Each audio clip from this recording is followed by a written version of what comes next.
ఆక్రమణకు గురైన స్థలాలను కాపాడుకోవాలనుకుంటున్నాం కదా, ఈ ప్రభుత్వం చేస్తూ ముందుకే వెళ్తామని అంటున్నది. నాకు గుర్తుంది కాంగ్రెస్ ప్రభుత్వ కాలంలోనే ఈ ఐమాక్స్ థియేటర్ కన్స్ట్రక్షన్ మీద పి జనార్దన్ రెడ్డి గారు, ఓవైసీ గారు కూడా ఒక ప్రశ్న వేసి నెక్లెస్ రూట్ కూడా ఎఫ్టీఎల్నే ఉంది తీసేస్తారా అని అడిగాడు. కులగణన విషయంలో అంటే స్థానిక సంస్థల ఎన్నికల తర్వాత కులగణన దీనిపైన ఒక పెద్ద ఎత్తున డిస్కషన్ జరుగుతున్నది. కులగణన చేయడానికి 75 ఏళ్ల స్వతంత్రం ఉంటుంది. జాతీయ పార్టీలు ఎప్పుడు ముందుకు రాలేదు. Both the parties either Congress or. మరి బీసీలలో ఎమ్మెల్యేలుగా ఉన్నవారు, ఎంపీలుగా ఉన్నవారు, సర్పంచులు ఉన్నవారు, అక్షరాస్యత పెరిగిందంటే దాంట్లో బీసీలు పెరిగినట్లే అల్టిమేట్గా. మరి ఇంతమంది ఎందుకు అడగట్లేదు? బీసీలు ఉద్యమించే రోజు వస్తున్నది, ముందటి వస్తారని కూడా నేను ఆశిస్తున్నాను. ఎందుకంటే మాలాంటి వాళ్ళం కూడా మేము అడుగుతున్నాం. ఆక్రమణకు గురైన స్థలాలను కాపాడుకోవాలనుకుంటున్నాం కదా, ఈ ప్రభుత్వం చేస్తూ ముందుకే వెళ్తామని అంటున్నది. హైదరాబాద్లో ఈ మధ్యకాలంలో ఒక సదస్సు కూడా జరిగింది హెచ్ఎండి ఆధ్వర్యంలో. దాంట్లో కూడా వేల చెరువులు కనుమరుగై వందల సంఖ్యలకు వచ్చిన 10 ఏళ్ల కాలంలో తెలంగాణ ఉద్యమ ఆకాంక్షల ట్యాగ్ లైన్ను బీఆర్ఎస్ ఫుల్ఫిల్ చేసిందా? తెలంగాణ వచ్చిన తర్వాత ఒక ప్రాజెక్టులు కట్టిన తర్వాత ఒక 3 ఏళ్లలోనే కేసీఆర్ గారు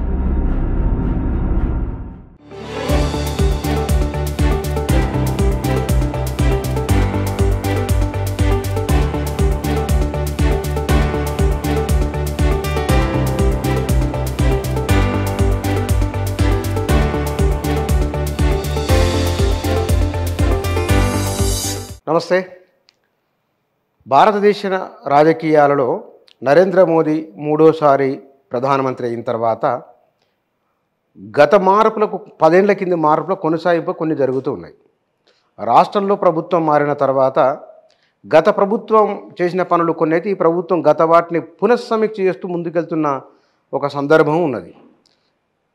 పార్లమెంటులోనూ ఇటు రాష్ట్ర ఉన్నత సభల్లోనూ ఈ 2 సభల్లో పనిచేసిన అనుభవం ఉన్న నాయకులు, తెలంగాణ సామాజిక రాజకీయ ఉద్యమాలు, ప్రత్యేక తెలంగాణ ఉద్యమంలోనూ ప్రధానమైన పాత్ర పోషించిన కొద్దిమంది నాయకులలో వారు ఒకరు, వారే బండ ప్రకాష్ గారు. వారు నా దగ్గర ఉన్నారు. ఈ సమకాలీన అంశాలు, అటు కేంద్ర రాష్ట్ర ప్రభుత్వాల విధానాలు, విపక్షంగా బీఆర్ఎస్ ఆలోచన ఏమిటి, ఈ విషయాల గురించి వారితో మాట్లాడుతూ వారు నా దగ్గర ఉన్నారు. సార్ నమస్కారం. నమస్కారం సార్, నేను స్ట్రైట్ క్వశ్చన్లోకి వస్తున్నాను. నేను హైడ్రా ఇప్పుడు కూల్చివేతలు జరుగుతున్నాయి. నిజంగానే మరి ఇన్నాళ్ళు మనం ఆక్రమణకు గురైన స్థలాలను కాపాడుకోవాలనుకుంటున్నాం కదా, ఈ ప్రభుత్వం చేస్తూ ముందుకే వెళ్తామని అంటున్నది. దీనిపైన మీ హైడ్రా కాన్సెప్ట్ కొంత క్లిష్టమైంది. అది దానికి 2-3 అవరోధాలు కూడా ఏర్పడతాయి, ఉంటాయి కూడా. దానికి నిజంగా లెజిస్లేషన్ చట్ట ప్రకారం చేయగలిగితే ఇంకా చాలా గొప్పగా ఉంటుంది. ఇప్పటికే అనేక జీవోలు, అనేక విధానాలు పర్యావరణాన్ని రక్షించాలనే అంశం కొద్దీ చెరువులు కుంటల్ని రక్షించాలని అనేక జీవోలు జారీ చేయబడ్డాయి. కానీ ఉల్లంఘనలు యథేచ్ఛగా జరుగుతున్నాయి. నేను అనుకుంటా చెరువులు కుంటలు ఉల్లంఘన జరగవద్దు, ఎఫ్టీఎల్ పెట్టాలని నేను అనేక రిప్రజెంటేషన్లు ఇచ్చిన, అనేక సందర్భాల్లో ప్రభుత్వాల నుంచి ఆదేశాలు కూడా పొందిన, కానీ అవి ఆచరణలోకి అమలు కావు. పట్టణ ప్రాంతంలో ఇవి అనేక ప్రాంతాల్లో నిర్లజ్జగా వాటిని అతిక్రమణ చేసిన వాళ్ళు చాలామంది ఉన్నారు. వాస్తవంగా హైదరాబాద్లో ఈ మధ్యకాలంలో ఒక సదస్సు కూడా జరిగింది హెచ్ఎండి ఆధ్వర్యంలో. దాంట్లో కూడా వేల చెరువులు కనుమరుగై వందల సంఖ్యలకు వచ్చిన వాస్తవాలను కూడా వాళ్ళు వెలికి తీసినారు. ఇవాళ హైదరాబాద్ కూడా దాదాపు హెచ్ఎండిఏలో అది ఓఆర్ఆర్కు లోపట భాగమని చెప్తున్నప్పటికీ కూడా దాంట్లో కూడా సమర్థవంతంగా చేయగలిగితే చాలా గొప్ప విషయం. ఎందుకంటే చాలామందికి తెలుసు ఎఫ్టీఎల్ లెవెల్లో అనేక ఉల్లంఘనలు జరిగినాయి. ఒక రకంగా చెప్తే ప్రభుత్వాలే ఉల్లంఘనలు చేసిన సంఘటనలు కూడా ఉన్నాయి. నాకు గుర్తుంది కాంగ్రెస్ ప్రభుత్వ కాలంలోనే ఈ ఐమాక్స్ థియేటర్ కన్స్ట్రక్షన్ మీద పి జనార్దన్ రెడ్డి గారు అసలు ఒక సభా సంఘమే నియమించబడ్డది. దాని మీద ఉల్లంఘనలు ఏ మేరకు జరిగినాయి, ఎక్కడ జరిగినాయి అని. అట్లాగే బుద్ధ పూర్ణిమ ప్రాజెక్టు పేరు మీద అక్కడ ప్రాజెక్టు చేద్దామని చెప్పి కూడా ఆలోచించినప్పుడు అది చట్టరీత్యా సరైనది కాదని కూడా వాదనలు వచ్చినాయి. మరి అనేక రకాలుగా ఉన్నాయి. నిన్న ఓవైసీ గారు కూడా ఒక ప్రశ్న వేసి నెక్లెస్ రూట్ కూడా ఎఫ్టీఎల్నే ఉంది తీసేస్తారా అని అడిగిండు. ఇటువంటి అనేక అంశాలు ఉన్నాయి. ఇవాళ వ్యక్తులు ఆక్రమించుకునే ఒక భాగం అయితే వ్యవస్థలే ఆక్రమించినవి ఇంకా అనేకం ఉన్నాయి. ఇక వీటన్నిటి మీద చేయాలంటే చాలా హర్క్లెన్ టాక్స్ కింద చేయాల్సిన అవసరం ఉంటుంది. ఏవో ఒకటి రెండింటిని చూసి సంతృప్తి పడము, లేకుంటే ఒకటి రెండితోటే మొత్తం మార్పు వచ్చింది అనుకుంటే కూడా సరైనది కాదు. వాస్తవంగా ఒక బయట కొన్ని ప్రశ్నలు ఏమైనా ఎత్తున్నప్పుడు దీనికి ఒక బ్రహ్మాండమైన లెజిస్లేషన్ కూడా తీసుకొచ్చి అన్నిటినీ కలిపి ఒక సమగ్రమైన లెజిస్లేషన్ చేస్తే కూడా బాగుంటుంది. చేస్తే అందరూ కూడా హర్షిస్తారు. దాన్ని ఎవరికి సంబంధం లేకుండా చేయడం మంచిది. లేకపోతే రాజకీయ విమర్శలు కూడా వస్తున్నాయి.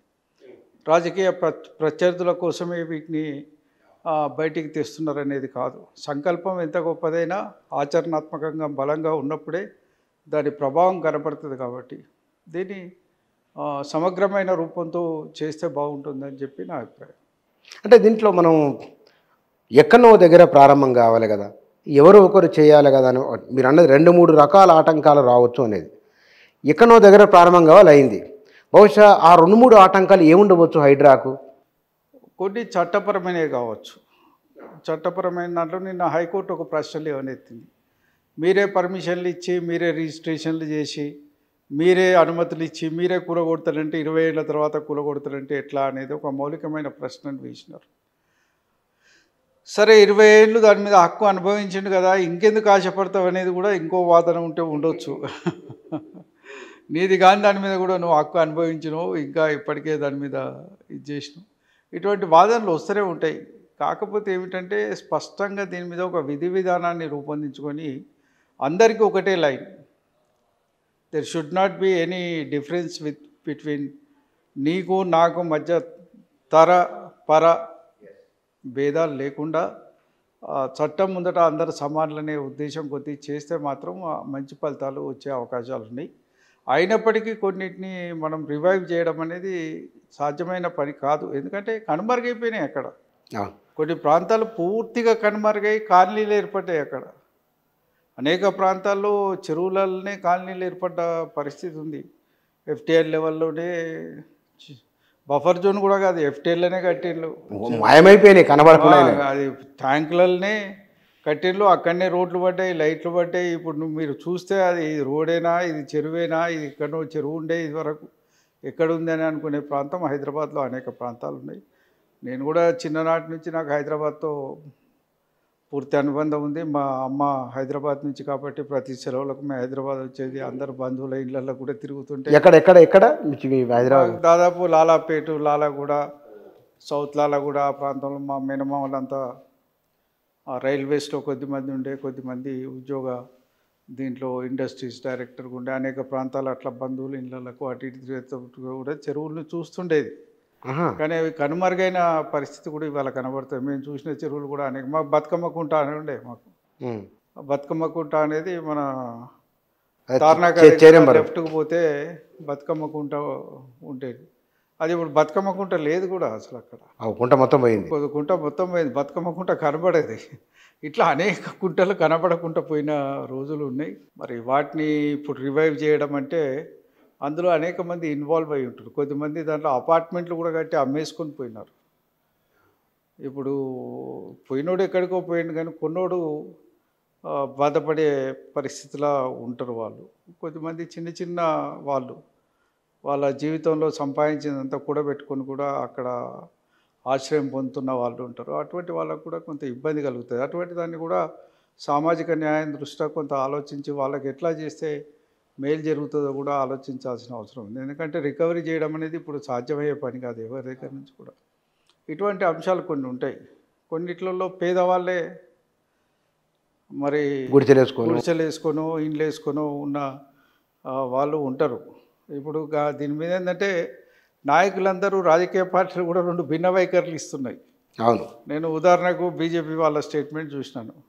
ఎట్లా పడితే అట్లా కూలగొడితే కరెక్ట్ కాదన్నారు, నువ్వు కూలగొడితే మంచిదని ఇంకొక ఆయన కోట్ల అయినే వాదిస్తా అంటున్నాను. ఒక పార్టీ ఇద్దరు ఎంపీ ఒకే పార్టీలో 2 వాదనలు. నేను కమ్యూనిస్ట్ పార్టీది కూడా చూసినాను. ఒక ఆయన కూలగొట్టింది మంచిగా అయిందని ఒక ఆయన ఇచ్చిండు, ఇంకొక చాలా కూలగొట్టాలన్నాడు, ఇంకొక ఆయన పేద ప్రజలే మాత్రం కూలగొట్టొద్దు అన్నాడు. అవును. అట్లా భిన్నమైన వైఖరులు, భిన్నమైన ఆలోచనలు ఉన్నాయి. నిజంగా ప్రభుత్వాలు ఇవాళ అనేక సమస్యలకు మేము అన్ని పార్టీలను పిలిచి మాట్లాడతామన్న వాళ్ళు దీని మీద కూడా అన్ని రాజకీయ పార్టీలను కూడా అసలు ఒక రకంగా పిలిచి మాట్లాడితే ఇంకా బాగుండేది. ఎందుకంటే ఇది పర్యావరణానికి సంబంధించిన అంశం, ఇది నేచర్కు సంబంధించిన అంశం. ప్రకృతిని మనం కాపాడితేనే ఆ ప్రకృతి మనల్ని కాపాడుతుంది. దాన్ని డిస్ట్రాయ్ ఎంత చేస్తే అది డిస్ట్రాయ్ మనల్ని మనం చేసుకునేట్టు అవుతుంది. కాబట్టి దాని మీద అన్ని పార్టీల నుంచి కూడా మనం ఒక ఏకాభిప్రాయం తీసుకుంటే కూడా ప్రభుత్వం బాగుంటుంది. వీలైతే వాళ్ళు కూడా దీని మీద అఖిలపక్షం పిలిచి మాట్లాడితే తప్పేం లేదు. దాని మీద నిజమైన ఒక సమగ్రమైన చట్టాన్ని తీసుకొచ్చి, ఎందుకంటే దీంట్లో కోఆర్డినేషన్ లేదనేది ఒక మౌలికమైన అంశం.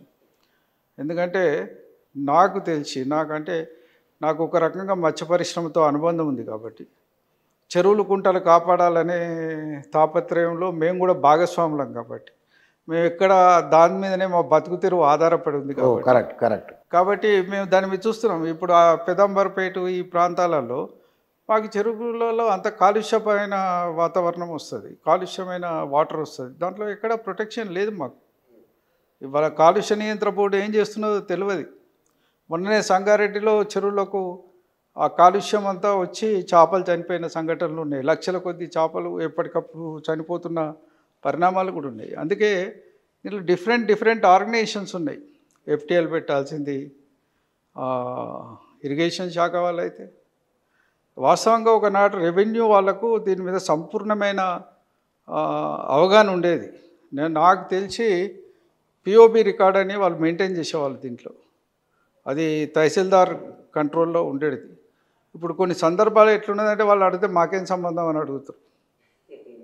ఇది ఇరిగేషన్ వాళ్ళు చూసుకోవాలండి, మాకేం సంబంధం అంటారు. వాస్తవంగా కొన్ని అటువంటి సమాధానాలు కూడా మేము అనేక సందర్భాల్లో ఫేస్ చేసినాం. మరి పట్టణ ప్రాంతాలే కాదు, పల్లె ప్రాంతాలలో కూడా ఇవాళ చెరువులు కుంటలు ఆక్రమణకు గురవుతున్నాయి. మీరు అందరూ ఇస్రో ద్వారా కూడా శాటిలైట్ పిక్చర్స్ తీసుకున్న దాంట్లో దాదాపు మన దగ్గర 60,000 చెరువులు కుంటలు ఉండాలి. చివరి దశలో మరి ఈ మధ్యకాలంలో తీసుకున్న దాంట్లో 43,000 చెరువులు మాత్రమే ఇవాళ ఉన్నాయంటున్నారు. కానీ మాకు అప్పుడప్పుడు సర్వేలలో గ్రామీణ ప్రాంతాల్లో మా మత్స్యకారులు రకాలు కడుతున్నారు కాబట్టి అక్కడక్కడ చిన్న కుంటలు ఇంకా వాళ్ళ దృష్టికి రాని ఉంటే కూడా మేము రికార్డులకు ఎక్కిస్తున్నాం.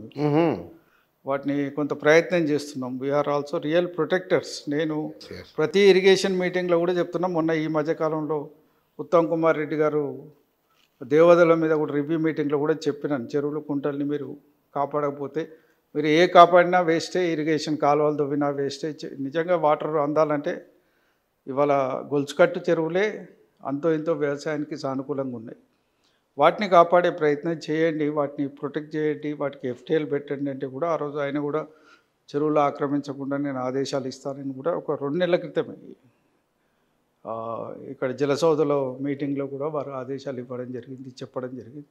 ఖచ్చితంగా దీని మీదనైతే ఒక స్పష్టమైన విధి విధానాలతోటి రావాల్సిన అవసరం ఉంది. ఇంకా హైడ్రా అందరికీ అర్థమయ్యేలేపు ఎవరి కనోటేషన్స్లో వాళ్ళు రాస్తున్నారు ఇప్పుడు. అవును.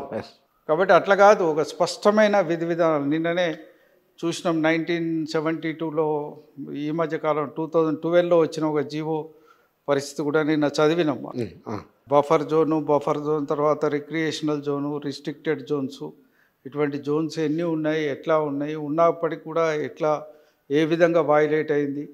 ఇప్పుడు వైలేట్ అయిన వాళ్ళ మీద చర్యలు తీసుకుంటామని చెప్పి కూడా హైడ్రా అధికారులు చెప్తున్నారు. నిజంగా అంత యంత్రాంగం ఉందా? వాళ్ళు 3,000 ఉద్యోగాలు ఏదో కావాలని చెప్పి కూడా రిక్వెస్ట్ చేసినట్టు ఉన్నది ప్రభుత్వం. మరి దానికి కావాలంటే తక్కువేం కాదు, బడ్జెట్ ఇవ్వాలి, వాళ్ళకు సంపూర్ణమైన అధికారాలు ఇవ్వాలి, కోర్టులకు వాటికి వీటికి కావాల్సిన ఫేస్ కూడా చేయాలి. ఎందుకంటే నిన్న పొద్దున కూలగొడితే మధ్యాహ్నానికి దాని మీద స్టే ఆర్డర్ వస్తుంది. అవును. కాబట్టి ఇటువంటి న్యాయపరమైన చిక్కులు కూడా రాకుండా దానికి న్యాయ వ్యవస్థకు కూడా దాన్ని ఇబ్బంది లేకుండా ఉండాలంటే ఒక చట్టపరమైన అంశంగా దీన్ని తీసుకొస్తేనే, లెజిస్లేషన్ తీసుకొస్తేనే బాగుంటుందనేది నా అభిప్రాయం. ఇక్కడ మీరు అంటే ఒక 10 ఏళ్లకు బీఆర్ఎస్ పరిపాలనలోకి వెళ్దాం మనం. 1970ల నుంచి ఇప్పటి వరకు మీకు తెలంగాణలో జరిగిన అన్ని రాజకీయ పరిణామాలు మీకు తెలుసు. మీకు ప్రధాన స్రవంతి రాజకీయాలలో ఇవాళ అంతకు ముందు జరిగిన రాజకీయాల్లో కూడా మీరున్నారు. 10 ఏళ్ల కాలంలో తెలంగాణ ఉద్యమ ఆకాంక్షల ట్యాగ్ లైన్ను బీఆర్ఎస్ ఫుల్ఫిల్ చేసిందా? చేయడానికి ప్రయత్నాలు బలంగా జరిగినాయి. ఎందుకంటే గత తెలంగాణ ఏమిటి, ఇప్పటి తెలంగాణ ఏమిటి అనేది మనం కంపేర్ చేసుకోవాలి. ఒకటి, మేము ఆంధ్ర ప్రాంతాల్లో కూడా నేను విస్తృతంగా పర్యటించిన. నేను ఉమ్మడి ఆంధ్రప్రదేశ్లో ఆనాడు కాంగ్రెస్ పార్టీలో కొంత యాక్టివ్ క్రియాశీలకంగా ఉన్నా కాబట్టి అనేక సందర్భాల్లో వేరే ప్రాంతాలకు కూడా ఎన్నికలకు పరిశీలకుడిగా వెళ్ళే అవకాశం కానీ, ఎన్నికల్లో పనిచేసే అవకాశం కానీ మరి జరిగింది. అట్లా వైజాగ్ వెళ్ళడం కానీ, మిగతా జిల్లాలకు పోవడం కానీ, కృష్ణా జిల్లాకు పోవడం కానీ, ఒక ఉయ్యూరు బై ఎలక్షన్స్ కూడా మేము అటెండ్ చేసినాం. అక్కడ అప్పుడు పులిచింతల అనేది అక్కడ మేజర్ స్లోగన్. అప్పుడు పులిచింతల మీద మరి కావూరి సాంబశివరావు గారు అద్భుతమైన ఉపన్యాసాలు ఇచ్చేది. అక్కడ వారు ఆ ప్రాంతానికి సంబంధించిన వారే. వాస్తవంగా మేము ఉన్నది కూడా వారి సిస్టర్ ఇంట్లోనే ఒక ఊర్లో గ్రామంలో ఉంటుంది. మేము ఉయ్యూరుకు ఒక 7-8 కిలోమీటర్ల దూరంలో ఉంటుంది. కానీ ఆ రోజులలో కూడా ఊరికి పోవడానికి 4-5 రకాల రోడ్లు ఉండేది. మనం తెలంగాణకి వెళ్ళిపోయిన వాళ్ళకి ఆశ్చర్యం అనిపించేది. మనకు ఒకటే రోడ్డు, ఒకటే లైను, ఊరికి పోవాలి రావాలి, గదే రోడ్ ఎమ్మడి పోవాలి, గదే రోడ్ ఎమ్మడి రావాలి. కానీ 5-6 రోడ్లు ఉండేది. అన్ని రోడ్లు అద్భుతంగా ఉండేది. ఒక ఇంచు కూడా లేవకపోయేది. మంచిగా డాంబర్ వేసి అద్భుతంగా ఉండేది. రోడ్లు వెంబడి కాలువలు ఉండేది. ఎటు చూసినా ఎకరాల కొద్ది పంట పొలాలు. వాస్తవంగా నేను అనుకునేది తెలంగాణకు నీళ్ళు వస్తే కూడా ఇట్లా అవుతుందని ఒక 50 ఏళ్ళు పడుతుంది కావచ్చు మనకి ఈ రకమైన రావడానికి. ఆ గ్రామాల్లో చూస్తే కూడా ప్రతి ఒక్కరు చెప్పేది, మా గ్రామం నుంచి ఎప్పుడో స్కూల్ చదువుకున్న వాళ్ళు ఒక 50 ఏళ్ళ క్రితం అమెరికా పోయినళ్ళు, ఈ ఊళ్ళో 50 మంది, 60 మంది, 70 మంది అట్లా పోయిన వాళ్ళు ప్రతి ఊరు నుంచి ఉంటారు అక్కడ. మీరు ఏ ఒక్క ఊరు నుంచి కాదు. అక్కడ వెల్త్ కూడా అట్లా పెరిగింది. నేను తెలంగాణలో నిజంగా సాధ్యమవుతుందా అనుకునేది. తెలంగాణలో మనకు అప్పటికే ఒక వాదన ఉండే, కరీంనగర్కు నీళ్ళు అందుతున్నాయి, ఇది కూడా ఉభయ గోదావరి జిల్లాలను దాటిపోతుంది కరీంనగర్ అనే ఒక మాట కూడా ఉండే. మన దాటింది కూడా ఒకసారి పర్ క్యాపిటల్లో కరీంనగర్ టాప్ వచ్చింది. వాటర్ యూటిలైజేషన్లో కూడా ఉండే ఒకప్పుడు. కానీ తెలంగాణ వచ్చిన తర్వాత ఒక ప్రాజెక్టులు కట్టిన తర్వాత ఒక 3 ఏళ్లలోనే కేసీఆర్ గారు చేసి చూపెట్టగలిగినారు. వాడిని వ్యవసాయ రంగంలో అద్భుతంగా మిగతా వాళ్ళతోటి పోటీ పడే విధంగా, ఆంధ్రప్రదేశ్ని దాటిపోయి పంజాబ్ తోటి పోటీ పడే విధంగా కూడా మన వ్యవసాయ రంగాన్ని తీర్చిదిద్దడం అనేది అది నిజంగా ఎంతో కమిట్మెంట్ ఉంటే చేసే పని తప్ప అది ఉట్టి కాదు. సరే, ఇంకొక ఆయన ఏం మాట్లాడతాడు, బూర్ల సంఖ్య పెరిగింది కాబట్టి పంటలు పెరిగినాయి అని. ఒక ఆయన ఇంకో దానికి ఇంకో మాట అంటారు. కానీ వాటిని పరిగణలోకి తీసుకురావడానికి అసలు వీల్లేదు. ఎందుకంటే వాస్తవంగా పర్ క్యాపిటా ఇన్కమ్ పెరగడం అనేది మామూలు విషయం కాదు అసలు. ఈ దేశంలోనే పర్ క్యాపిటా ఇన్కమ్ పెరగడానికి ఎన్ని ప్రయత్నాలు జరుగుతున్నాయో అందరికీ తెలుసు. అయినా మనం జాతీయ పరంగా లెక్కలు వేసుకుంటే ఎక్కడో ఉన్నాం 130వ ర్యాంకుల్లో, ఎక్కడో 190 దేశాలు. మరి చిదంబరం లాంటి వ్యక్తే పర్ క్యాపిటా ఇన్కమ్నే మనం ప్రామాణికంగా తీసుకోవాలని అనేక సందర్భాల్లో మాట్లాడిండు. తెలంగాణలో పర్ క్యాపిటా ఇన్కమ్ పెరగడం అనేది it is not a easy task. అది తెలంగాణ మన నీళ్ళు మన నిధులు అనే ట్యాగ్ లైన్ తోటి వచ్చిన కార్యక్రమాల యొక్క పరంపరనే మన దగ్గర అభివృద్ధికి దోహదపడింది తప్ప ఇంకోటి ఏం కాదు.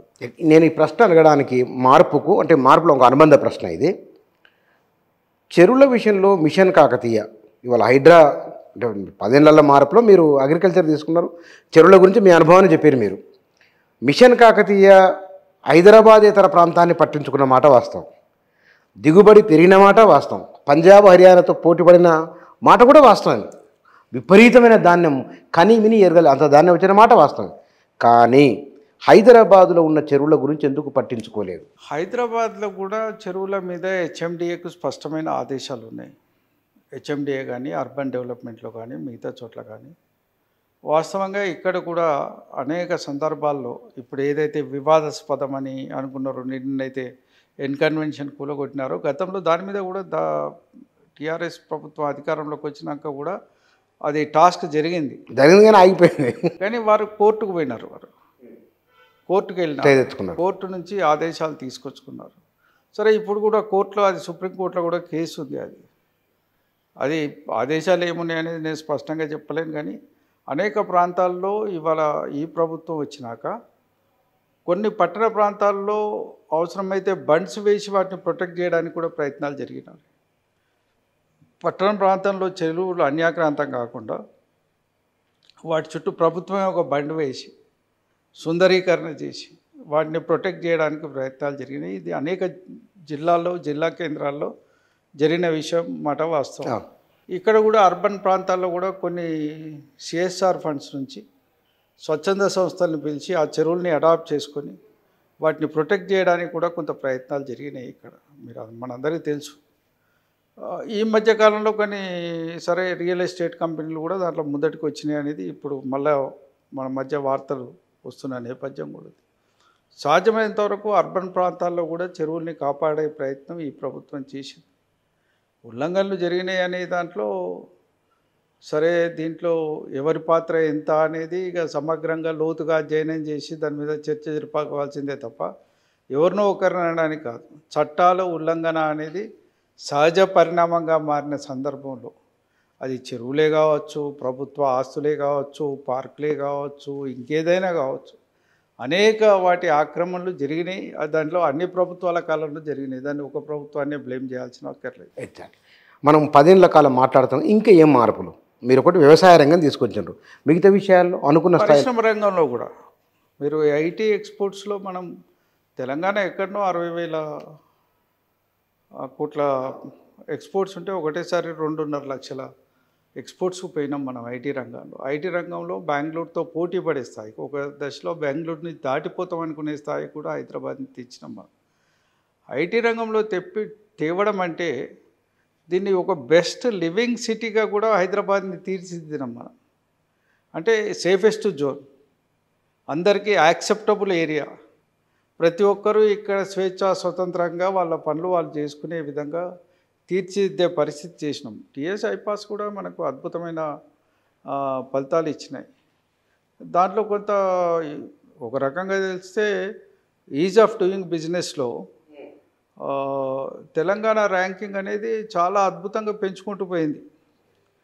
చాలా సందర్భాల్లో కమ్యూనిస్టులు విమర్శిస్తారు, ఈజ్ ఆఫ్ డూయింగ్ బిజినెస్ అంటే కార్మిక చట్టాలు ఉల్లంఘనే అని. కాకపోతే ఇక్కడెక్కడ కార్మిక చట్టాలు ఉల్లంఘించకుండా ఈజ్ ఆఫ్ డూయింగ్ బిజినెస్లో తెలంగాణ ర్యాంకింగ్ అనేది మిగతా రాష్ట్రాలతో కంపారిటివ్గా మీరు స్టడీ చేస్తే ఇందులో అద్భుతంగా చాలా ప్రామాణికంగా డెవలప్ అయింది ఈజ్ ఆఫ్ డూయింగ్ బిజినెస్లో.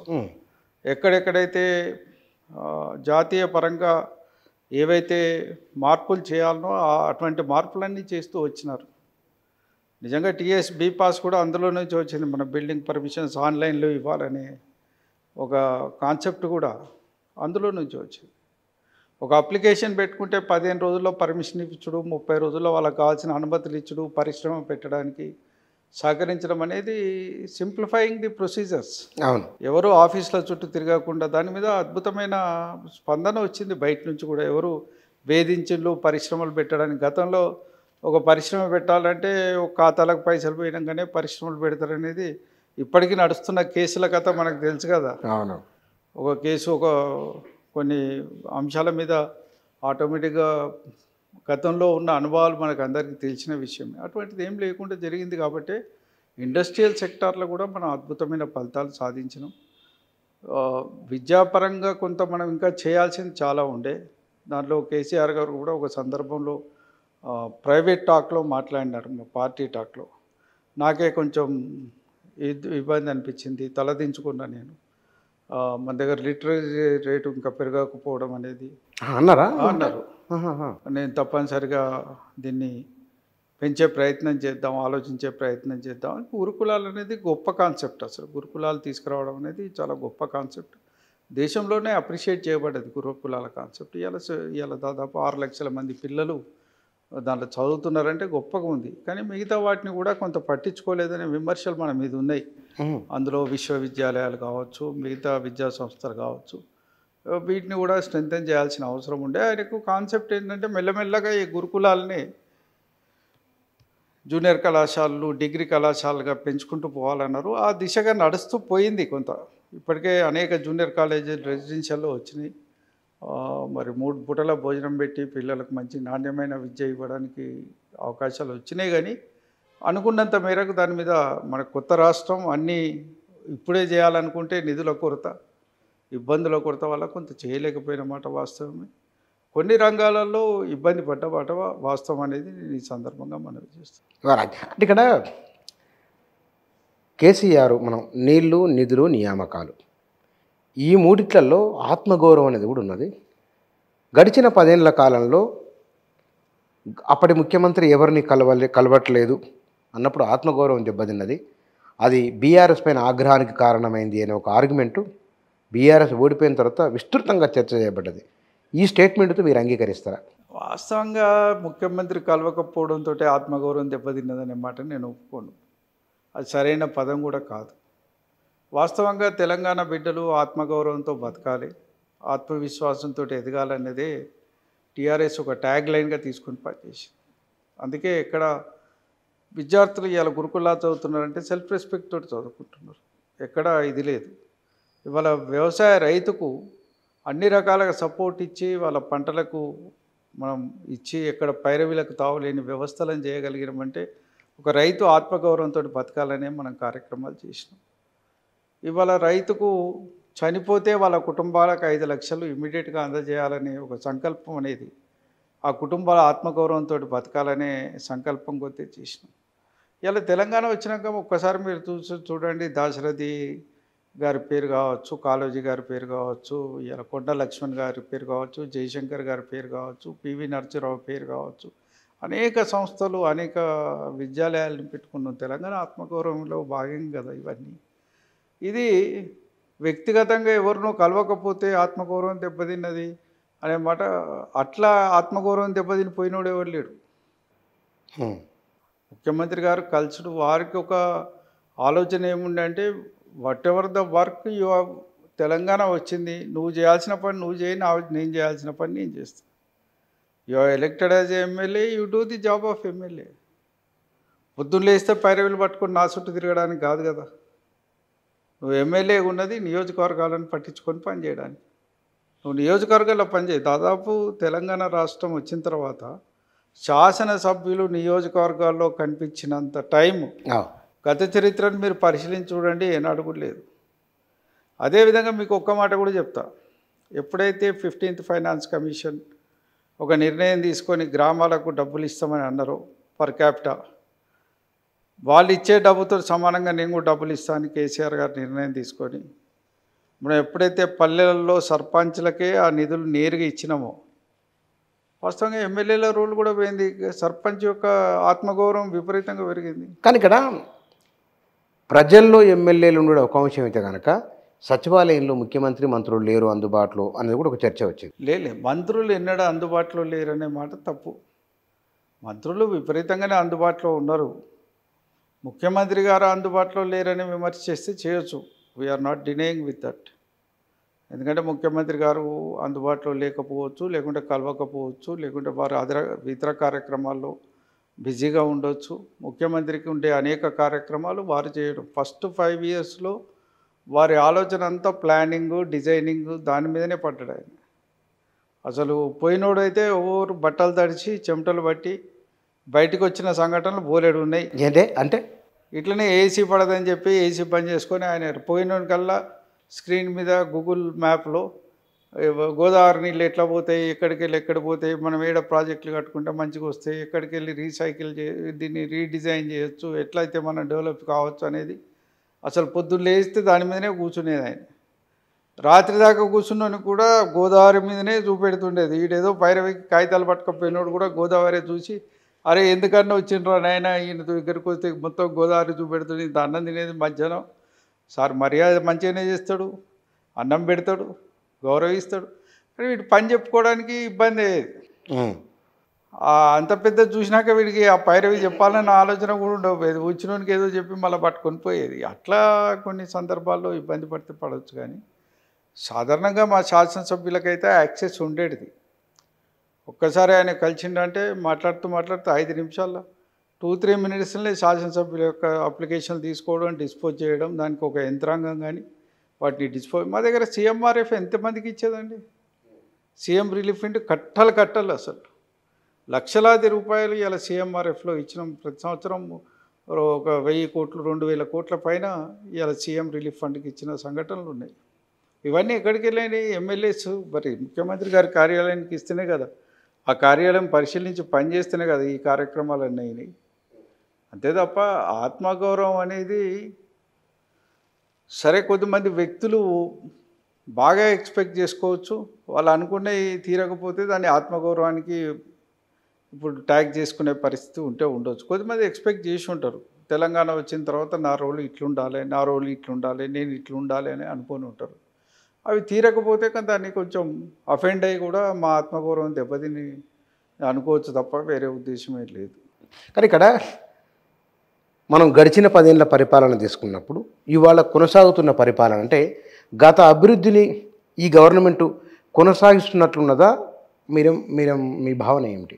వాస్తవంగా ఈ గవర్నమెంటు కీలక రంగాల్ని యాజ్ ఇట్ ఈస్గా కొనసాగిస్తే వాళ్ళకే ఇబ్బంది ఉండకపోయేది.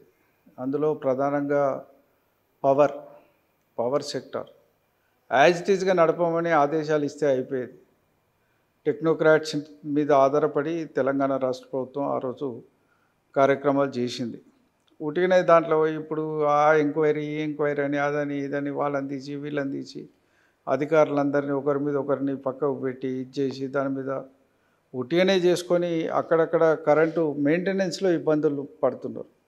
వాస్తవంగా మాకు బట్టి విక్రమార్క గారు మా కౌన్సిల్లో కూడా డేటా సబ్మిట్ చేసినాడు, ప్రతి సెషన్లో డేటా సబ్మిట్ చేస్తున్నారు. కరెంటు వాడకం గతం కంటే ఇప్పుడు పెరిగింది, ఇంకా గతం కంటే ఇప్పుడు ఎక్కువిస్తున్నాము అనేది డేటా స్పష్టంగా ప్రభుత్వం చూపెడుతున్నది. We don't want to dispute. Responsible man is putting as a deputy chief minister, వారు చెప్పే దాంట్లో ఎక్కడ ఉండదు. కానీ కరెంట్ అంత రాగా మరి ఎందుకు పోతుంది? ఎందుకు ప్రజలు ఇబ్బంది పడుతున్నారు? ఎందుకు కరెంటు అక్కడక్కడ ట్రిప్ ఆఫ్ కావడమా, కోతలు పడడమా, అరగంట 2 గంటలు 3 గంటలు కరెంటు పోవడం? 3 గంటలు పోతుందా? అప్పుడప్పుడు పోతున్నాయి కదా కరెంటు కూడా. ఎందుకు పోతుంది? దానికి కారణం అని ఎందుకు ఒక చిన్న 2023 అక్టోబర్ నుంచే స్టార్ట్ అయినాయి కోతలు. కరెంటు బీఆర్ఎస్ ఉన్నప్పుడే ప్రారంభమైనాయి. బహుశా ఇప్పుడు పెరిగి ఉండొచ్చినేమో. ప్రారంభం కాదు, అసలు కరెంటుని మేనేజ్మెంట్ చేయడంలో అప్పటి వాళ్ళు పర్ఫెక్ట్గా చేసుకున్నారు మేనేజ్ చేయడం. నిర్వహణ అనేది మెయింటెనెన్స్ అనేది మేము ఇవాళ అనేది ఎవరినంటే అప్పుడైనా ఉద్యోగస్తులే చేసినారు, మిషన్ భగీరథ వాళ్ళే చేసినారు, వీళ్ళు అదే చేసినారు. సరే ఇప్పుడు మిషన్ భగీరథ ఎవరికి నీళ్ళు ఇవ్వలే విమర్శలు నువ్వు చేస్తే చేసినావు, సరే పొలిటికల్. కానీ నువ్వు పెట్టుకున్న ఇప్పుడు పిటిషన్ ఏంది 7 లక్షల ఇళ్ళకి ఇంకా నల్ల నీళ్ళు రాలేదని చెప్పి పెట్టుకున్నారు. మరి 7 లక్షలేనా రాష్ట్రంలో ఉన్నదంతా? ఎవరికి ఇవ్వకపోతే మిగతా వాళ్ళకైతే నీళ్ళు వస్తానట్టు ఒప్పుకోవాలి కదా, నువ్వు కనీసం దానికన్నా ఒప్పుకోవాలి కదా. ఇప్పుడు నువ్వు పెట్టే డేటా, నువ్వు పెట్టుకునే అప్లికేషను, కేంద్రానికి పెట్టే నిధుల కోసం పెట్టుకునే కాగితాలు ఇవి వ్యాలిడ్ డాక్యుమెంట్సే కదా.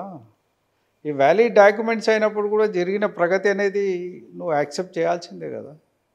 ఆ ఉన్నది ఉండంగా ఉంటే ఏదైనా లెఫ్ట్ అవుట్ ఉంటే వాళ్ళ కోసం నువ్వు చేయాలి. పెరిగిన ఇళ్ళు కావచ్చు, అంతకుముందు వేయలేకపోయిన ప్రాంతాలు కావచ్చు, దేని వలన నెగ్లెక్ట్ చేయబడ్డాయి కావచ్చు, నిర్లక్ష్యం చేయబడ్డాయి కావచ్చు, చేయలేకపోయినాయి కావచ్చు, అటువంటి అన్నిటినీ నువ్వు తీసుకుంటే కూడా 7 లక్షలు వెళ్తలేవు కదా నీకు.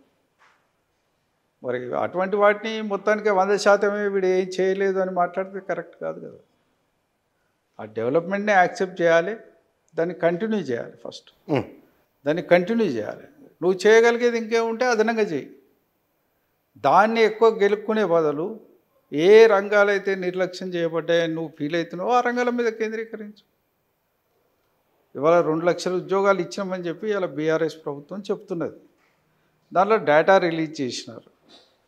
మరి ఆ డేటా మొత్తం స్పష్టంగా బయటికి కనబడే డేటాని అయినప్పటికీ కూడా ఉద్యోగాల మీద వాళ్ళు బదనాం కావాల్సినంత బదనాం అయింది.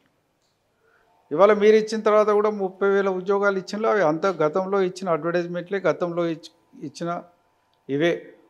మీరు ఇచ్చిన తర్వాత వచ్చిన అడ్వర్టైజ్మెంట్లలో ఎంతమందిని ఇవ్వగలుగుతున్నారు? మీరు చేసిన వాగ్దానాల్లో ఎంత ఫాస్ట్గా చేయగలుగుతారు? వాటికి మొన్ననే మీరు ఒక జాబ్ క్యాలెండర్ ఇస్తామన్నారు, స్పష్టత లేదని విమర్శలు కూడా ఉన్నాయి. దాంట్లో ఎంత త్వరితగతిన పూర్తి చేసి ఉద్యోగ అవకాశాలు, ఉపాధి అవకాశాలు మెరుగుపరచగలుగుతారనేది మీరు ఆలోచించుకోవాలి తప్ప ఊరికే తిట్టుకుంటూ కూర్చుంటే ఏమొచ్చేది లేదు దాంట్లో.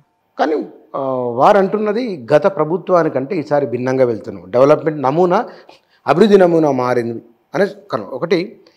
మూసీ రివర్ ఫ్రంట్ పేరుతో ఒక పెద్ద ప్రాజెక్టు, భారీ బడ్జెట్ అనేది, ఓఆర్ఆర్ RRR మధ్య పారిశ్రామిక క్లస్టర్ల ఏర్పాటు అనేది అభివృద్ధిని వికేంద్రీకరణ చేస్తామని వారు అంటున్నారు. ఇవాళ ఓఆర్ఆర్ వచ్చే త్రిబుల్ ఆర్ అనేది కొత్త ప్రాజెక్టు కాదు. నాకు తెలిసి 6-7 ఏళ్ళ నుంచి నానుతున్నది. నేను పార్లమెంట్ సభ్యుడిగా ఉన్నప్పుడే ఇన్ ప్రిన్సిపల్ అప్రూవ్ అయింది. దాని మీద కూడా మేము 1-2 మీటింగ్స్ గడ్కర్ గారి ఛాంబర్లో కూడా జరిగినాయి. ఓకే, ఢిల్లీలో చాలా సందర్భాల్లో మేము కూడా హర్ష వ్యక్తం చేసిన సంఘటనలు ఉన్నాయి. ఫస్ట్ పార్టు ఈ సంగారెడ్డి వైపు తీసుకోవడం, సెకండ్ పార్ట్ మిగతా పార్ట్ను కలపడానికి తీసుకోవడం అని, గజ్వేలు ఈ ప్రాంతానికి సంబంధించిన మొదటి పార్టు, మిగతా మనకు షాద్నగర్ లేదా చౌటుప్పల ఆ ప్రాంతం నుంచి రెండో పార్ట్ అని, ఇట్లా ఆ రోజు కూడా చర్చలు జరిగినాయి. కానీ ఎక్కడో ఒక చోట వీటికి డెవలప్మెంట్ అనేది కంటిన్యూస్ ప్రాసెస్. ఇవాళ కేంద్ర ప్రభుత్వం జాతీయపరమైన అవసరాలను దృష్టిలో పెట్టుకొని ప్రాజెక్టులు రూపొందిస్తారు వాళ్ళు. అది రాష్ట్ర అవసరాలు దృష్టిలో పెట్టుకొని చాలా తక్కువ ఉంటాయి. దాంట్లో నేషనల్ హైవేస్ అన్నీ దాదాపు లింకింగ్ ఉంటాయి. అన్ని జాతీయ రహదారులతో ఎట్లా లింక్ చేసుకోవాలి, ఎట్లా పంపించుకోవాలి అనేది ఉంటుంది. నిన్నగాక మొన్న మల్కన్గిరి రైల్వే మార్గం అని అన్నారు. దానిలో తెలంగాణలో పడే రైల్వే లైన్ 16 కిలోమీటర్లు 17 కిలోమీటర్లు ఉంటుంది. భద్రాచలం నుంచి మనకు రైల్వే లైన్ పడుతున్నప్పుడు సంబరంగా ఉంటాం మనం. అవును, డోర్నకలం భద్రాచలం లేదు, భద్రాచలం రోడ్ నుంచి పాండ్రంగాపురం అని ఇంకో కొత్త రైల్వే స్టేషన్ పెడితే దాటంగానే మళ్ళీ ఒరిస్సా బార్డర్లోకి పోతాం మనం. అది 16 కిలోమీటర్లే కావచ్చు, కానీ దానివల్ల గతంలో ఐరన్ ఓర్ కోసం వేసిన కిరండల్ రైలు మార్గం వచ్చి ఇక్కడికి వెళ్ళి తీసుకొని బయటికి తీసుకుపోయిన మార్గాలు కూడా ఉన్నాయి. అన్నిటినీ లింకప్ చేసుకునే ప్రయత్నాలు కూడా ప్రయత్నం చేస్తున్నారు. ఎందుకంటే వాళ్ళకి ట్రాన్స్పోర్టేషన్ ఈజీ కావాలి, ట్రాన్స్పోర్టేషన్ అద్భుతంగా జరగాలి. గతంలో మనం అడిగినాం, ఈ భూపాలపల్లి రైల్వే లైన్ కూడా వాళ్ళు వేయడానికి కూడా కొంత సముఖత వ్యక్తం చేసినారు. ఎందుకు చేసినారంటే బొగ్గు రవాణా కావాలి వాళ్ళకి. బొగ్గు మీద రవాణా మీదనే అత్యధిక ఆదాయం వస్తుంది రైల్వేస్కు. కాబట్టి దానికోసం వాళ్ళు ప్రయత్నం చేస్తారు. దానికి ఆదాయ వనరులు పెంచుకోవాలంటే ఫస్ట్ లింకప్ చేసుకుంటారు వాళ్ళు. అట్లాగే జాతీయ రహదారులు కావచ్చు, మిగతాయి కావచ్చు, కేంద్రం అనేక రకాలుగా ఆలోచించి వాళ్ళ డెవలప్మెంట్ ప్లాన్లో వాళ్ళు చేస్తారు. దాన్ని అనుకూలంగా మార్చుకొని ఎట్లా డెవలప్ చేసుకోవాలనేది మన రాష్ట్రాలు ఆలోచించుకోవాల్సిన పరిస్థితి. ఎందుకంటే ఆల్రెడీ మనం Hyderabad to Nagpur industrial corridor, Hyderabad to Warangal industrial corridor announce చేసినారు. ఇటువంటివి సాధించుకోవాల్సిన అవసరం ఉంది. అంటే ఇవంతా తెలంగాణకు కొత్త అభివృద్ధి నమూనానే కాదు, ఇది మీరు అంగీకరిస్తారంటున్నది. కొత్త అభివృద్ధి నమూనా అంటే ఏదో ఆకాశంలోకి వెళ్ళి ఊడిపడేది కాదు కదా. రెగ్యులర్గా జరిగే డెవలప్మెంట్లో పార్ట్. దీంట్లో ఎంత సమర్థవంతంగా రాష్ట్రాలు పనిచేస్తాయి అనేది వాళ్ళ యొక్క ప్రతిభ మీద ఆధారపడి ఉంటుంది, వాళ్ళ ప్లానింగ్ మీద ఆధారపడి ఉంటుంది. ఖచ్చితంగా మరి వాళ్ళు ఇలా మూసీ రివర్ డెవలప్మెంట్ అంటున్నారు, న్యూ ప్లాన్. గతంలో ఈ ప్రభుత్వం కూడా ఆలోచించింది, కానీ నిధుల కొరత వల్ల చీకరేకపోయింది. అది చాలా రోజులుగా పెండింగ్ ఉన్న ఆలోచనే అది.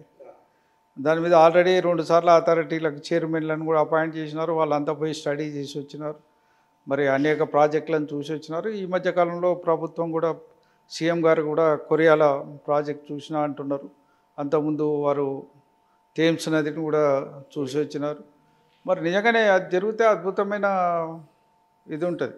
దానివల్ల కంటిన్యూ వాటర్ ఫ్లో ఉంటుంది. ఇప్పుడు మురికి నీళ్ళ నుంచి మంచినీరుగా మారి ఇవాళ నల్గొండ జిల్లాలో కొంత ప్రాంతానికి నిజంగా పంటలకు కూడా నీళ్ళు ఇస్తున్నది ఇప్పుడున్న మూసి.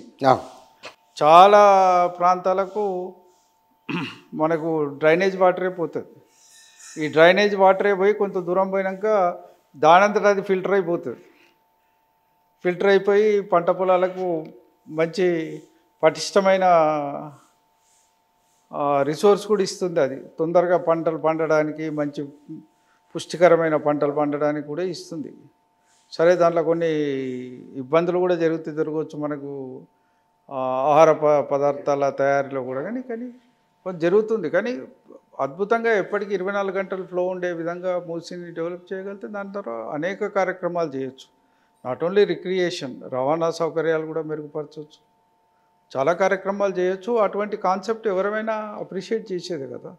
రేవంత్ రెడ్డి ముఖ్యమంత్రిగా తన పనితీరు ఎట్లా కనబడుతున్నది? కాంగ్రెస్ పార్టీలో ఆయన దాన్ని సర్దుబాటు చేసుకోవడం, సీనియర్లు ఉన్నప్పటికీ తన అవకాశం పట్టుకోవడం అన్నీ ఈ వాస్తవంగా రేవంత్ రెడ్డి గారి లైఫ్ స్కెచ్ చూస్తే అనుకున్నది సాధించిన వ్యక్తి వీ షుడ్ అప్రిషియేట్. వాస్తవంగా ఆషామాషి ముచ్చట కాదు. ఒక జెడ్పీటీసీ స్థాయి. ముఖ్యమంత్రి నేను 2019లో నేను మహబూబ్నగర్ పార్లమెంట్ ఇన్ఛార్జిగా పనిచేసిన. కొడంగల్ కూడా నేనే ఇన్ఛార్జిని. ఆయన కొడంగల్లో ఓడిపోయిండు. ఆ రోజు నేనే పనిచేసిన, ఓడగొట్టడానికి కూడా పనిచేసిన. కానీ నాకు అనిపించింది ఆయన ఓడిపోవడం ఆయన కలిసి వచ్చింది. ఓ అంటే ఓటమిని కూడా గెలుపుకు అవకాశంగా మార్చుకునే నైజం కొద్దిమందికి ఉంటుంది. మరి ఆయన వచ్చి మల్కాజ్గిరిలో అతి తక్కువ ఓట్ల మెజార్టీతో గెలిచి అలా ఢిల్లీకి పోయిండు. కాబట్టి ఆ ఢిల్లీలో ఉన్న ఆయన కాంట్రాక్ట్స్ మంచిగా చేసుకొని ఇలా పీసీసీ ప్రెసిడెంట్గా వాళ్ళకి నమ్మకం విశ్వాసం కలిగించి ఇక్కడ రాగలిగిండు.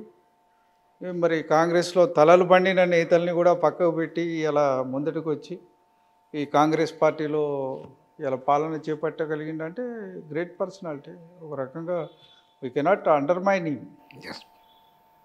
పనితీరు ఎట్లా ఉంది? పనితీరు ఆయన చేసే కార్యక్రమాల బట్టే ఉంటుంది.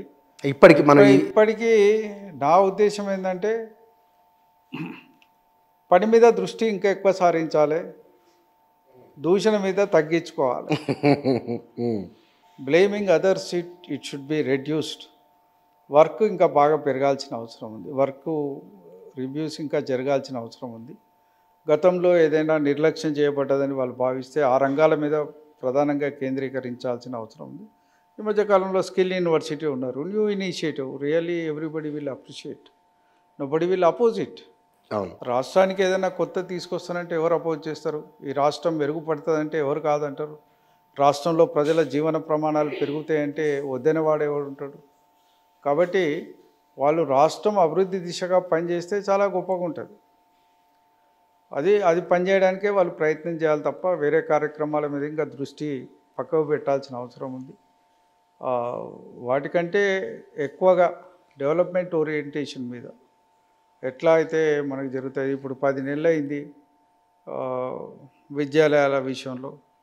వాటన్నిటినీ కంప్లీట్గా మళ్ళీ రివైవ్ చేసుకోవాల్సిన అవసరం ఉంది. ఆల్రెడీ ఎగ్జిక్యూటివ్ కౌన్సిల్ చేసినారు, త్వరలో వైస్ ఛాన్సలర్ని అపాయింట్ చేయడము.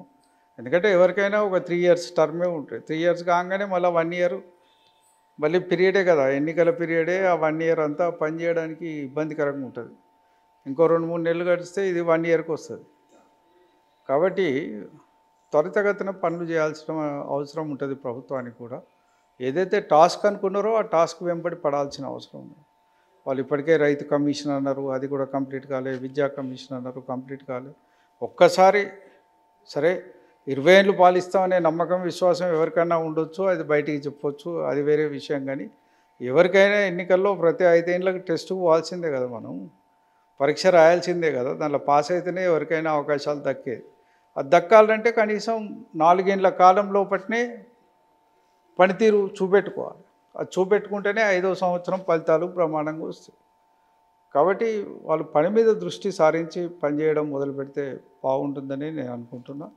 ఎందుకంటే ఇంకా కొంత సమన్వయం లోపం కనబడుతుంది. అన్ని వ్యవస్థల్ని సమన్వయం చేసుకొని పనిచేసే ఒక వ్యవస్థలు కొంత ఇబ్బంది పడుతున్నాయి అనిపిస్తుంది. కులగణన విషయంలో అంటే స్థానిక సంస్థల ఎన్నికల తర్వాత కులగణన దీనిపైన ఒక పెద్ద ఎత్తున డిస్కషన్ జరుగుతున్నది. సాధ్యమవుతుందా? ప్రభుత్వం ఈ విషయంలో ఎట్లా ముందుకెళ్తే బాగుంటుంది? వాస్తవంగా కులగణన అనేది ఇప్పుడు hot topic in the country. చాలా సీరియస్గా ఉంది. ఎందుకు హాట్ టాపిక్ అయిందంటే కులగణన చేయడానికి 75 ఏళ్ళ స్వతంత్రంలో జాతీయ పార్టీలు ఎప్పుడు ముందుకు రాలే. Yes, both the parties, either Congress or BJP. అప్పట్లో మధ్యలో వేరే పార్టీలు వచ్చినప్పుడు కానీ కులగణన కాలే. కులగణన చేయాలనే డిమాండ్ మొదటి నుంచి ఉంది, ఇప్పటిది కాదు. మండల్ కమిషన్ నివేదికలో స్పష్టత ఉంది. ఈవెన్ కాకా కాలేల్కర్ కమిషన్లో కూడా స్పష్టత ఉంది. సరే, గతంలో సుప్రీంకోర్టు తీర్పులు ఉన్నాయి. రిజర్వేషన్లు పెంచాలంటే కులగణన చేసి వారికి కావాల్సిన రిజర్వేషన్లు పెంచుకోవచ్చు అనే కూడా ఆదేశాలు ఉన్నాయి. ఇవన్నీ లేవు కాబట్టి బీసీలకు 50% లోబడి రిజర్వేషన్లు ఉండాలన్న సంకల్పం కొద్దీ బీసీలకు రిజర్వేషన్లు ప్రతిసారి తగ్గిస్తున్న నేపథ్యం కూడా ఉంది. అదొక బీసీలే విక్టిమైజ్ అవుతున్నారు కులగణన వాళ్ళు లేకపోవడం వల్ల. No other community. ఇవాళ ఎస్సీ ఎస్టీలకు కాన్స్టిట్యూషనల్గా వారి సంఖ్య ఎంత ఉంటే అంత రిజర్వేషన్లు ఇవ్వాలనే గ్యారెంటీ ఉంది. 50%లో ఎస్సీ ఎస్టీలు ఏ మేరకైతే పెరుగుతారో ఆ మేరకు బీసీల రిజర్వేషన్స్ తగ్గుతున్నాయి. మీరు 1993 నేషన్ వైడ్గా రిజర్వేషన్స్ ఇంప్లిమెంట్ అయింది, స్టార్ట్ అయింది. అప్పటి నుంచి లెక్కలు వేసుకుంటే కూడా ఈరోజు కూడా గ్రూప్ 1 గ్రూప్ 2 పోస్టులలో 100% ఓబీసీ రిజర్వేషన్లు ఇంప్లిమెంట్ కాని పరిస్థితి నేను కేంద్రంలో పార్లమెంట్ సభ్యుడిగా, ఓబీసీ పార్లమెంటరీ కమిటీ సభ్యుడిగా అనేక సంస్థల పరిశీలన కూడా చూసిన. ఇప్పటికి కూడా అందలేదు, ఇప్పటికీ ఇబ్బందులు పడుతూనే ఉన్నారు. అదే 3rd 4th కేటగిరీలో 100% వీళ్ళే ఉంటారు కాబట్టి కింద అటెండర్ స్థాయి, కింది స్థాయి సబార్డినేట్సు, ఈ 100% వేరే వాళ్ళు రారు. మరి కులగణన చేయడానికి ఎందుకు ప్రభుత్వాలు వ్యతిరేకిస్తున్నాయి, విభిన్నంగా ఉంటున్నాయి అనేది కొంత మనం అర్థం చేసుకోవాల్సిన అవసరం. అంటే ఏమైండొచ్చు కారణం? ఎందుకు కులగణన చేస్తే వీళ్ళ వాటా వీళ్ళకి ఇవ్వాల్సి ఉంటుంది.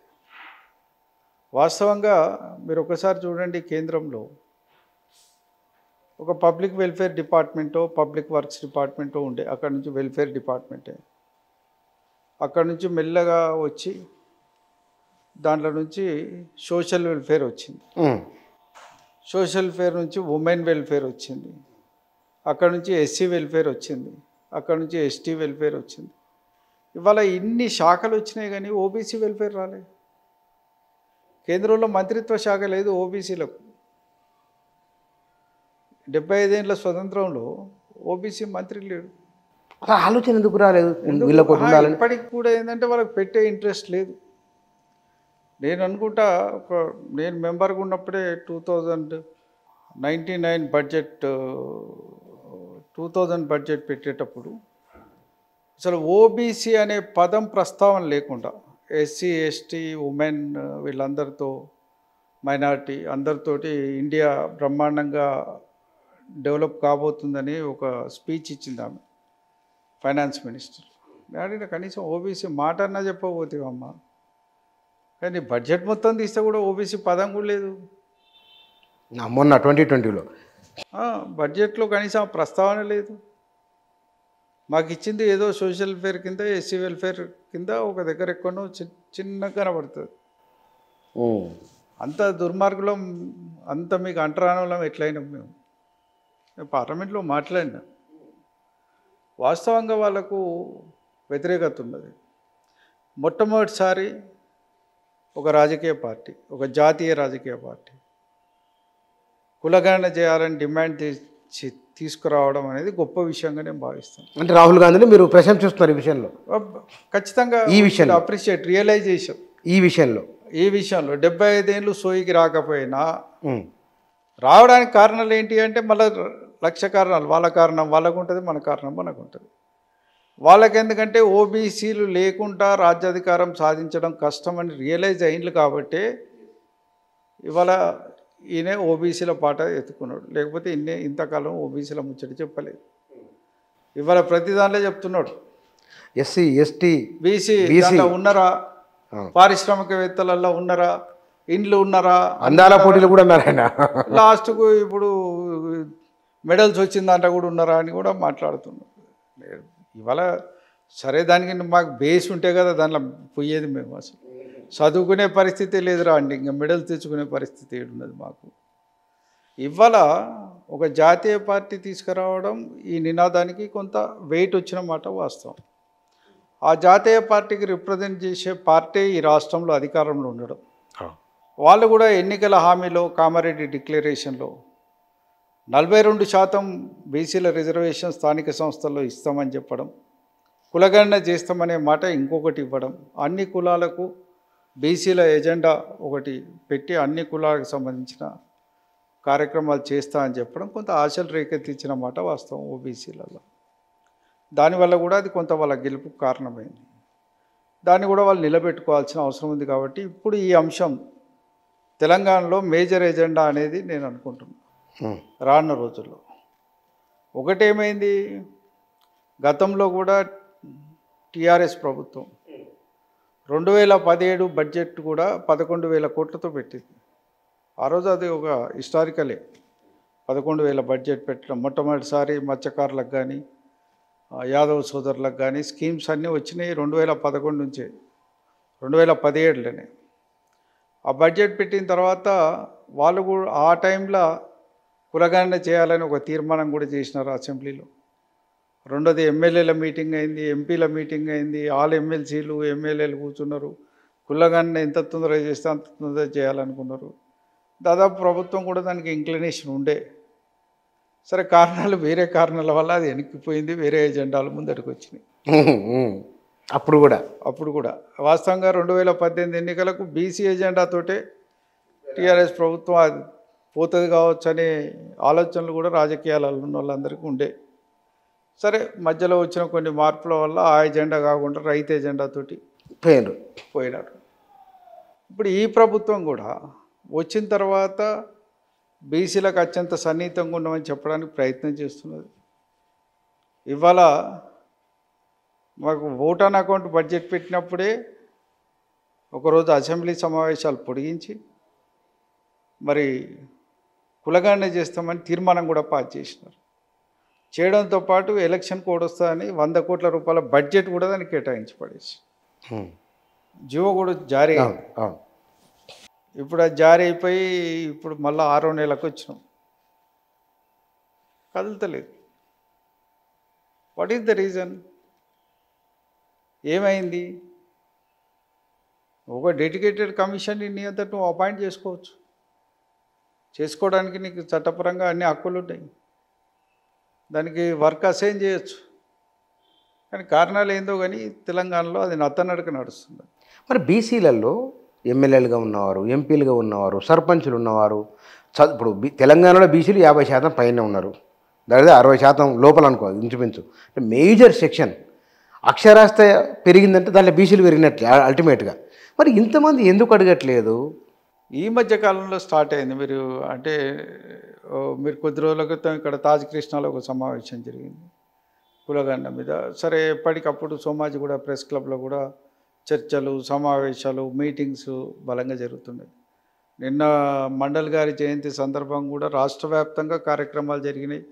అందులో కులగణనే మేజర్ ఎజెండాగా ఇప్పుడు కార్యక్రమాలు జరుగుతున్నాయి. ఖచ్చితంగా ఒక టర్నింగ్ పాయింట్ తీసుకోబోతున్నది. కులగణన అనేది ఒక మేజర్ డిమాండ్గా బీసీలు ఉద్యమించే రోజు వస్తున్నది, ముందటికి వస్తారని కూడా నేను ఆశిస్తున్నాను. ఎందుకంటే మాలాంటి వాళ్ళం కూడా మేము అడుగుతున్నాం. ఎందుకంటే కేంద్ర ప్రభుత్వం నిస్సిగ్గుగా, ఎందుకంటే బీజేపీ ప్రభుత్వంతో కూడా మనం ఒక మాట చూస్తే 2018లో ఒక దశ బీజేపీ ప్రభుత్వానికి రాజ్యసభలో సంపూర్ణమైన మెజారిటీ లేదు. National backward class commission bill చాలా రోజులుగా పెండింగ్ పడింది. ఒక దశలో ఎట్లా ఆలోచించాలంటే జాయింట్ సెషన్ పెట్టి బిల్లు పాస్ చేద్దామనే ఆలోచన కూడా వచ్చింది.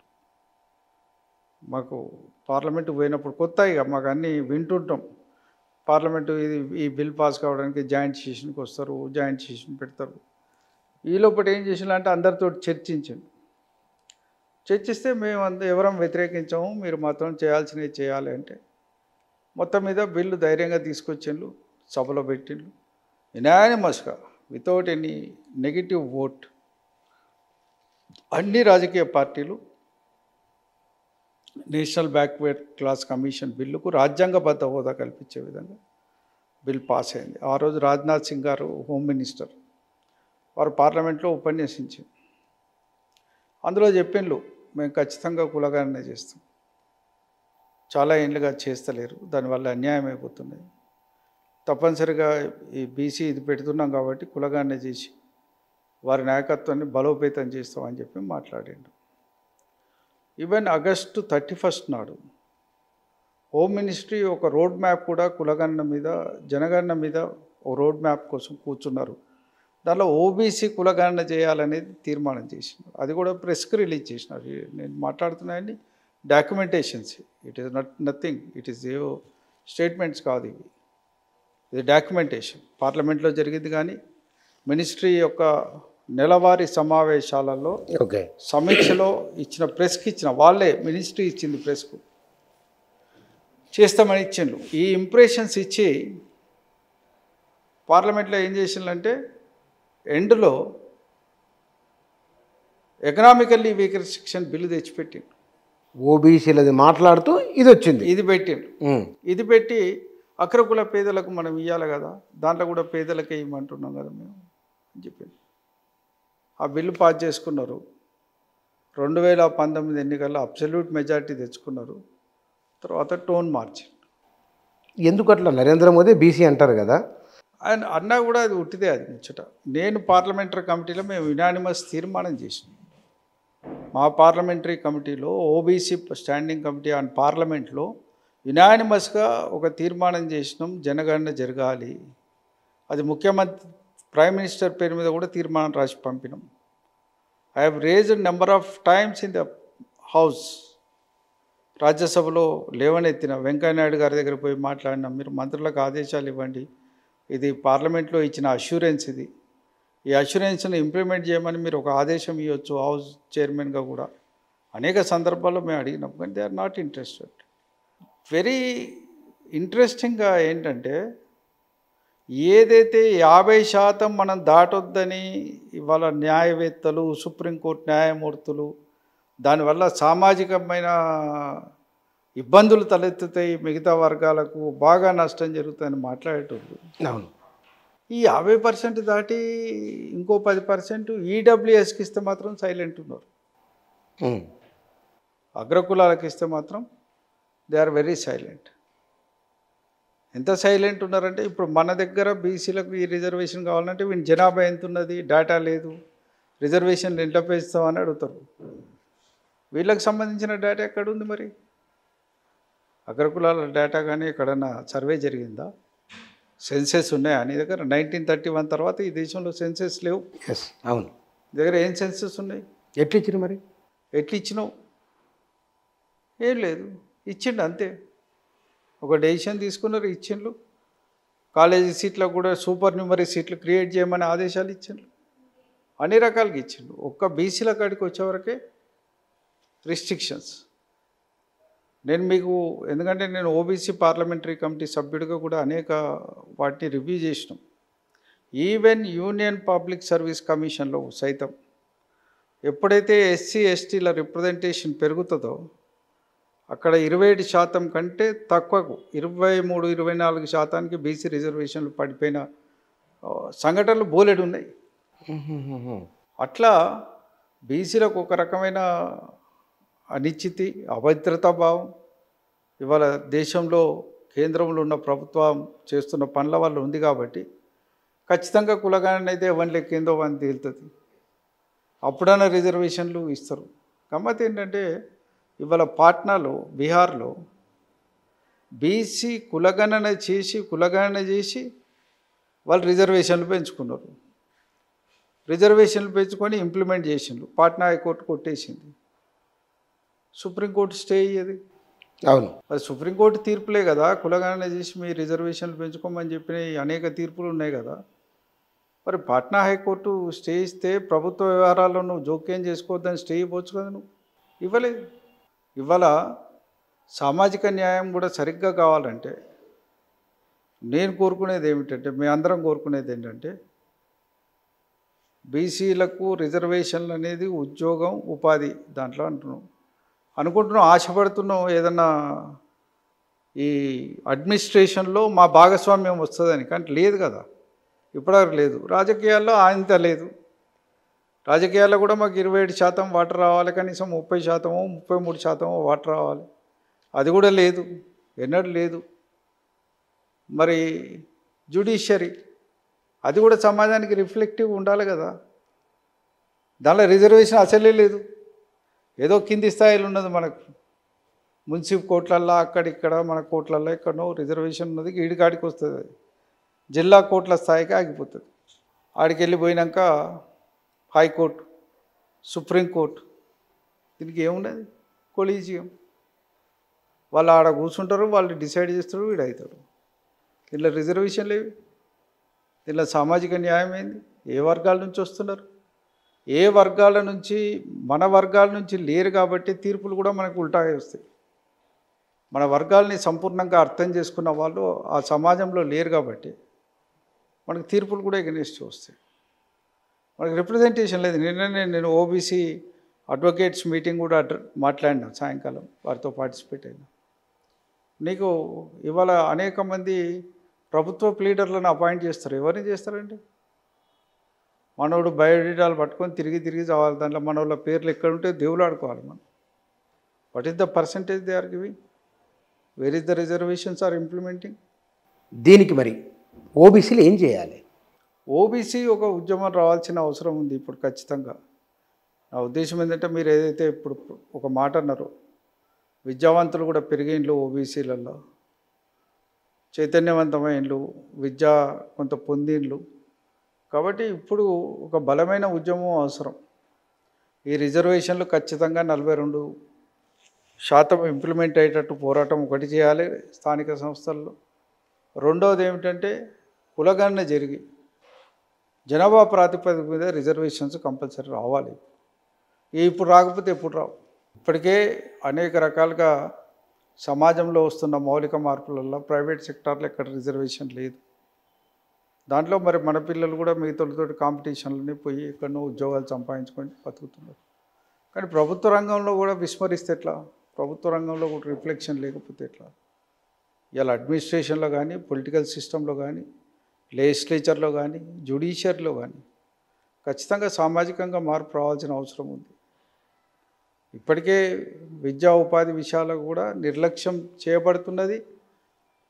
ఇవ్వాల్సిన రిజర్వేషన్లు కూడా నిర్లజ్జగా తిరస్కరించబడుతుంది. చాలా సందర్భాల్లో మీరు స్టడీ చేసి చూడండి. రిజర్వేషన్స్ 100% ఇంప్లిమెంట్ కావు. మరి ఆవేదన అందరి లోపల ఉంది. ఇప్పటికైనా మార్పు రావాల్సిన అవసరం ఉంది. Right. Thank you sir. Thank you. నమస్కారం. మన రాష్ట్ర రాజకీయాలు, జాతీయ రాజకీయాలు, కేంద్ర రాష్ట్ర ప్రభుత్వాల విధానాలు, ప్రధానంగా ఓబీసీల కోసం కేంద్ర రాష్ట్ర ప్రభుత్వాలు ఏం చేస్తున్నాయి, ఏం చేయాలి, ఏం చేస్తే బాగుంటుంది, ఇవన్నీ అంశాలకు సంబంధించిన వారి అభిప్రాయాలు ఇవి. Thank you.